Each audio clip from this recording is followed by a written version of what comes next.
قل يا أهل الكتاب تعالوا إلى كلمة سواء بيننا وبينكم ألا نعبد إلا الله ولا نشرك به شيئا ولا يتخذ بعضنا بعضا أربابا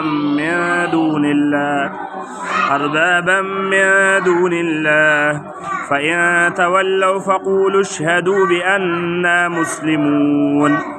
يا أهل الكتاب لم تحاجون في إبراهيم وما أنزلت التوراة والإنجيل إلا من بعده أفلا تعقلون.